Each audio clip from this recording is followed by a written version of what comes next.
In the top stories, fire officers discuss challenges they face. Venezuela's Maduro meets Lula in Brazil as relations improve. And the EU to double its firefighting capacity ahead of intense summer. Hello and welcome to the ZIZ Midday Newscast. Today is Tuesday, the 30th of May, 2023. I'm Jason Davis. Nationally, fire officers from the St. Kitts and Nevis Fire and Rescue Services discussed the challenges associated with performing their duties during their appearance on ZIZ Radio's program Fire Talk on Tuesday. Fire Substation Officer Timothy Martin stated that a challenge for him is the emotional aspect of someone losing their life, home, or property due to a fire. One of the most challenging things in my mind is the emotions that families go through in terms of losing their homes, their livelihood. You know, it is always heart-wrenching for me to see families go through that, and even more so when there is a life lost. You know, I am a bit of a softie for you know, when persons you know, go through things like that. You know, I sympathize with them a lot. You know, so when it comes to that side of things, that is always challenging for me. As acting fire chief, Rommel Williams stated that a challenge for him is dealing with the fire officers he oversees. One of the challenge for me is having to deal with the fire officers on a daily basis. And some of them, they can be, and we live in a real world, so I don't want to make it look like fire department is this perfect place that doesn't have any issues. We have a lot of problems, and some of which you're not having to deal with the officers from different background, different views, different opinions, and then, you know, when they want to use views and opinion to try and dictate this, what should happen and how this should happen, that is a challenge. Trying to get persons on board so they understand, hey, this is what it is. You cannot operate based on an opinion. This is what it is. He also spoke of the challenge of dealing with the opinions of the general public, noting that it's not good to air their views or thoughts to officers while they're carrying out their duties. And also having to deal with a sometimes unforgiving public, community. Sometimes, you know, and I can understand their concern, but sometimes we need to understand that we are the professionals and we understand how this should be done.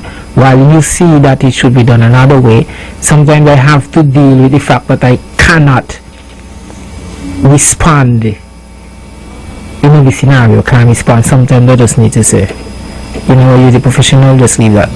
But the public needs to grow to a point to understand that we are the professionals, we train for this thing, we understand what we are doing, while you might feel like something might have been done this way or that way. The best way is not to try and criticize or demoralize a fire officer when he's outside there trying to save life.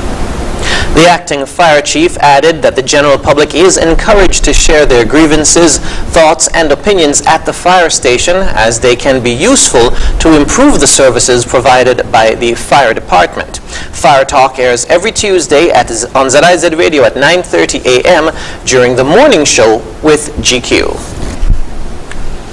The St. Kitts Electricity Company Limited, or SCELEC, has announced scheduled maintenance outages for the week Monday 29th May to Friday 2nd June.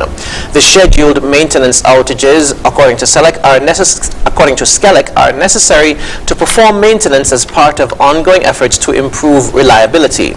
On Thursday the 1st of June from 9 a.m. to 3 p.m., the areas affected will be Timberlane, Main Street, Mission Street, Johnson Road, Tabernacle, and on Friday, 2nd of June, from 9 a.m. to 3 p.m., the areas affected will be the Newton Ground playing field. In other news, Vice President of the Jessup's Cotton Ground Barnsgut Fisherfolk Association, Alexis Fox Brown, is commending the Department of Gender Affairs on Nevis for executing a fish trap making workshop for boys and young men on the island. A veteran fisher of Jessup's Village, Mr. Brown registered his gratitude and support for the course, now in its second year, when he spoke to the Department of Information. The workshop was first held in 2021 at the Jessup's playing field in collaboration with the association and the Department of Marine Resources in observance of the International Day of the Boy Child. It attracted 20 participants, 19 male and 1 female. However, this year there were 16 males and 4 female participants in attendance. Mr. Brown believes that another component should be added to the workshop which would help participants better deal with life and its challenges. He stated, quote, "We also could counsel them and talk and get them to look on the bright side of life because that's what we want. And the main effort is to make sure that they get a job and that they could earn a decent living from it and be happy. They could get a family and be happy," end quote. The JCBFA Vice President, who comes from a family and village of fishers, used the opportunity to encourage the youth of Nevis to take up fishing as a career. Mr. Brown explained that he is also looking to recruit successful participants of the training workshop to further its impact. This year's workshop began on May 6 at the Jessup's playing field and ran on every Saturday throughout the month, concluding on May 27. Moving now to news